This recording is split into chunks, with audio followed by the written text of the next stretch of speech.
Guys welcome back to my channel.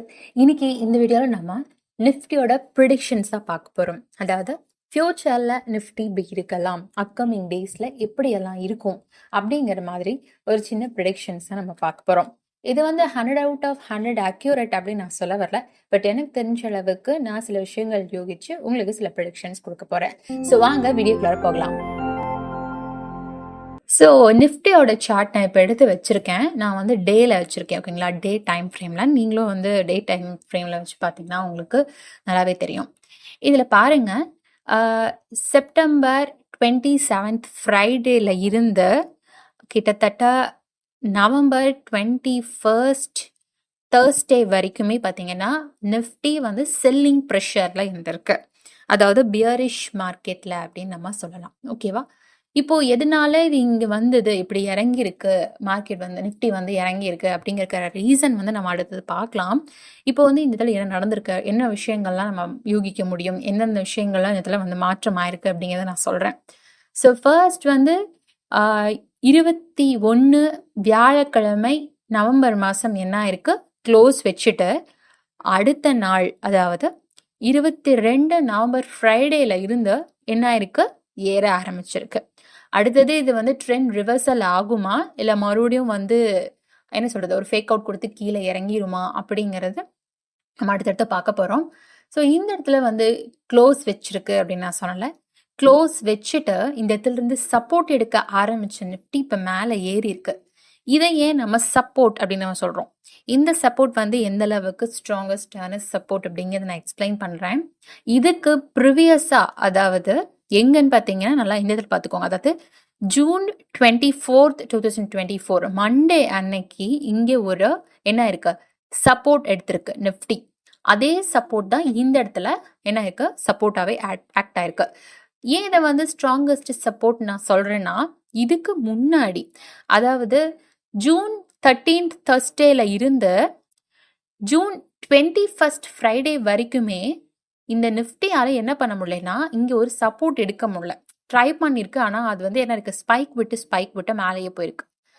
ஆனா இந்த இடத்துல ஜூன் 24 மண்டே என்ன இருக்கு அப்படின்னா, சப்போர்ட் எடுத்து மேலே ஏற ஆரம்பிச்சது. நல்லாவே மேலே, அதாவது புல்லிஷ் மார்க்கெட்டா இருந்துட்டு இந்த இடத்துல இருந்து இறங்க ஆரம்பிச்சிருச்சு. இப்போ இந்த இடத்துல இது சப்போர்ட்டா ஆக்ட் ஆகிறதுக்கு முன்னாடி இதே ட்ரெண்ட் லைன் தான் என்ன இருக்குன்னா ஸ்ட்ராங்கஸ்ட் ரெசிஸ்டன்ஸா ஆக்ட் ஆயிருக்கு. அதனாலதான் இந்த இடத்துல சப்போர்ட்டா ஆக்ட் ஆயிருக்கிற இந்த ட்ரெண்ட் லைன் இதுக்கு முன்னாடி ரெசிஸ்டன்ஸா ஆக்ட் ஆயிருக்கு. அது மட்டும் இல்லாம இந்த இடத்துல எங்க சப்போர்ட் எடுத்ததோ நிஃப்டி, அதே இடத்துல தான் இப்போவும் சப்போர்ட் எடுத்திருக்கு. இந்த விஷயத்த நம்ம நல்லா மனசுல வச்சுக்கணும், ஓகேவா? சோ இப்போ என்ன இருக்கு அப்படின்னா, 21 தேர்ஸ்டே அன்னைக்கு க்ளோஸ் வச்ச நிஃப்டி அடுத்த நாள் 22 ஃப்ரைடே என்ன ஆயிருக்குன்னா சப்போர்ட் வச்சு ஏற ஆரம்பிச்சிருக்கு. அதாவது இங்க ஒரு கேப் அப் ஆயிருக்கு. கிட்டத்தட்ட அப்ராக்சிமேட்லி பாத்தீங்கன்னா ஒரு 60 பிளஸ் பாயிண்ட்ஸ் கேப் அப் ஆகி மேலே ஏற ஆரம்பிச்சிருக்குது. இந்த நாளுடைய ஹைன்னு பாத்தீங்கன்னா கிட்டத்தட்ட 23,956 வரைக்கும் ஹை கொடுத்துருக்கு. நெக்ஸ்ட் அடுத்தது என்னன்னு பாத்தீங்கன்னா, இன்னைக்கு அதாவது மண்டே 25 நவம்பர்ல பாத்தீங்கன்னா அதே மாதிரி ஒரு கேப் அப் ஆயிருக்கு. ஆனா கேப் அப் ஆன பாயிண்ட்ஸ் பாத்தீங்கன்னா ப்ரீவியஸ் க்ளோஸ் அண்ட் இன்னைக்கான ஓப்பனிங் வச்சு பாக்குறப்ப 693 பாயிண்ட்ஸ்ல என்ன ஆயிருக்கு அப்படின்னா கேப் அப் ஆகி இப்ப கரண்டா உங்களுக்கு ட்ரேட் ஆயிட்டு இருக்கு. ஓகே, இதெல்லாம் உங்களால யூகிக்க முடிஞ்ச ஒரு விஷயம் தான். இப்போ அடுத்தது என்ன ஆகும், இதுக்கப்புறம் நிஃப்டி என்ன ஆகிறதுக்கு வாய்ப்புகள் அதிகம்னு பாத்தீங்கன்னா, ஸோ ஃபர்ஸ்ட் நம்ம எல்லாத்துக்கும் தெரியும் கரெக்டிவ் வேவ்ஸ், இம்பல்சிவ் வேவ்ஸ் அப்படிங்கிற ஒரு தியரி. அதை வச்சு பார்க்குறப்ப இங்கே பாருங்க, இந்த இடத்துல கீழே இறங்க ஆரம்பிச்சது. Lower low, lower high, lower low, lower high and lower low. So இந்த இடத்துல சப்போர்ட் எடுத்திருக்கு. இப்போ இங்கே மேலே போகிற இந்த நிஃப்டி ஆனதை இதுக்கான ஃபர்ஸ்ட் ரெசிஸ்டன்ஸை ஃபிக்ஸ் பண்ணுறது இந்த இடமா இருந்ததுன்னா, இது கிட்டத்தட்ட பார்த்தீங்கன்னா 24,500 இருந்து 24,600 இல்லை 24,550 இருந்து 24,600 இந்த பிட்வீன்ல இது என்ன ஆகும் அப்படின்னா ஒரு ரெசிஸ்டன்ஸா இங்க ஒரு ரெசிஸ்டன்ஸ் இங்க ஃபார்ம் ஆகிறதுக்கு சான்சஸ் இருக்கு. ஒன்ஸ் இந்த ரெசிஸ்டன்ஸை இது பீட் பண்ணிருச்சு, பிரேக் பண்ணிருச்சு அப்படின்னா இதோட ஃபர்ஸ்ட் டார்கெட் எங்க இருக்கும்னு பார்த்தீங்கன்னா 25,200 அந்த மாதிரி ரேஞ்சில் என்ன ஆகும், இதோட ஃபர்ஸ்ட் டார்கெட் இருக்கும்.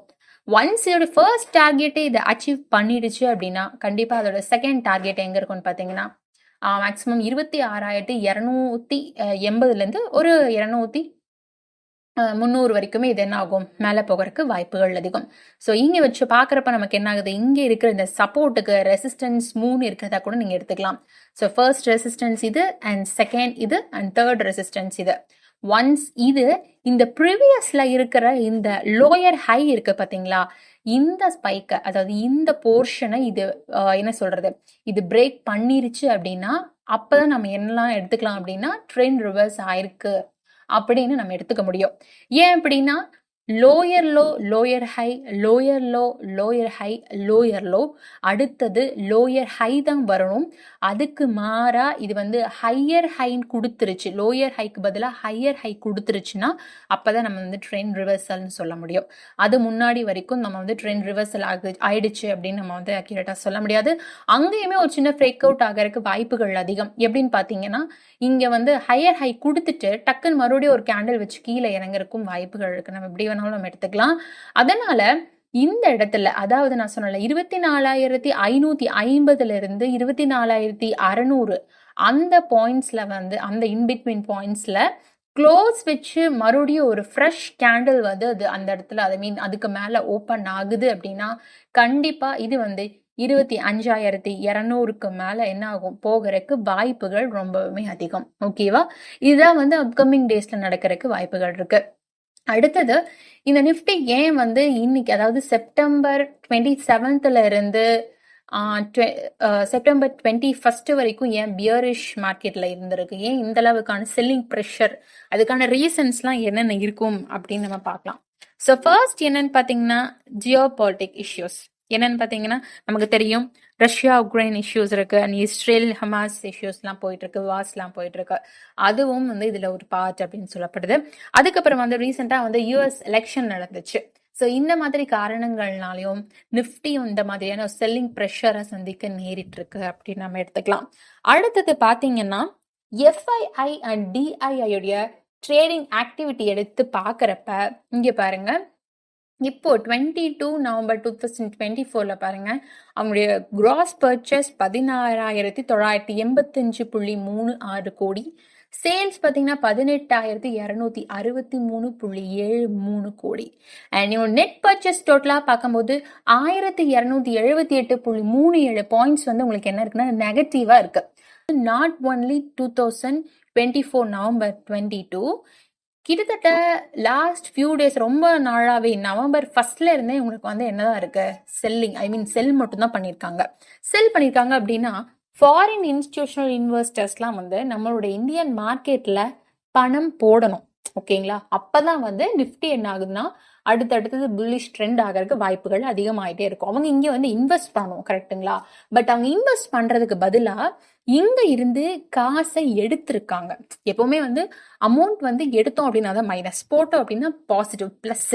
அப்ப இங்க எல்லாமே மைனஸ்ல இருக்கு அப்படின்னா இவங்க என்ன பண்ணிருக்காங்க அப்படின்னா எஃப்ஐஐ என்ன பண்ணிருக்காங்கன்னா இந்தியன் மார்க்கெட்ல இன்வெஸ்ட் பண்ண அமௌண்ட்ஸ்ல இருந்து இவ்வளவு குறிப்பிட்ட அமௌண்ட்ஸ் ஒவ்வொரு நாளுமே என்ன பண்ணிருக்காங்க, எடுத்திருக்காங்க. அதனால இங்க என்ன இருக்கு, உங்களுக்கு நெகட்டிவ்ல மைனஸ்ல இருக்கு. ஸோ அவங்க எடுத்ததை என்ன பண்ணாங்க அப்படின்னு ஒரு சின்னதா நம்மளால யூகிக்க முடியுது. என்ன அப்படின்னா இங்க ரீசெண்ட் டேஸ்ல பாத்தீங்கன்னா சைனீஸ் மார்க்கெட்டோட இண்டெக்ஸ் பாருங்க, SSSC காம்போசிட் இண்டெக்ஸ் எடுத்து வச்சிருக்கேன். நான் ஏன் சைனீஸ் மார்க்கெட் எடுத்தேன்னு பாத்தீங்கன்னா இவங்களோடது பாருங்க, இந்த செப்டம்பர் 19th 2024 வரைக்குமே எந்த ஒரு என்ன சொல்றது ரொம்ப பெரிய டிஃபரன்ஸ் இல்ல, ஒரு பெரிய ஒரு இம்பாக்ட் ஆகல. அப்படியே ஒரு மாதிரி சைட்வேஸ்ல கொஞ்சமா வந்து ரீட்ரேஸ் கொடுத்த அந்த மாதிரி தான் போயிட்டு வந்திருக்கு. பட் செப்டம்பர் 19th இருந்தே 2024 இருந்தே என்ன ஆயிருக்கு அப்படின்னா நல்ல வந்து பையிங் ப்ரெஷர் ஆயிருக்கு. ஸோ இதுல இந்த இடத்துல நீங்க வாட்ச் பண்ணீங்கன்னா தெரியும், நம்மளுடைய நிஃப்டி செப்டம்பர் 27 இருந்தே வந்து பியரிஷ் ட்ரெண்ட்ல தான் இருக்குது.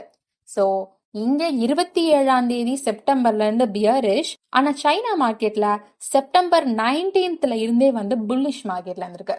ஸோ மேபி எஃப்ஐஐ என்ன பண்ணியிருக்காங்க அப்படின்னா இங்க இருந்து அவங்க வித்ட்ரா ஐ மீன் எடுத்த அமௌண்ட்ஸை எங்க இன்வெஸ்ட் பண்ணிருக்கலாம்னா சைனா மார்க்கெட்ல சான்சஸ் கிடைச்சதுனால அங்க வந்து அவங்க வந்து என்ன பண்ணிருக்கலாம், இன்வெஸ்ட் பண்ணிருக்கலாம் அப்படின்னு ஒரு சின்ன ப்ரெடிக்ஷன் நம்மளால பண்ண முடியும். ஓகேங்களா, சோ இதெல்லாம் தான் வந்து ஏன் நிஃப்டி வந்து இதனால வந்து பியரிஷ் ப்ரெஷர்ல இருந்திருக்கு, ஐ மீன் செல்லிங் ப்ரெஷர்ல இருந்திருக்கு அப்படிங்கிறத நம்மளால சொல்ல முடியுது. ஓகேவா?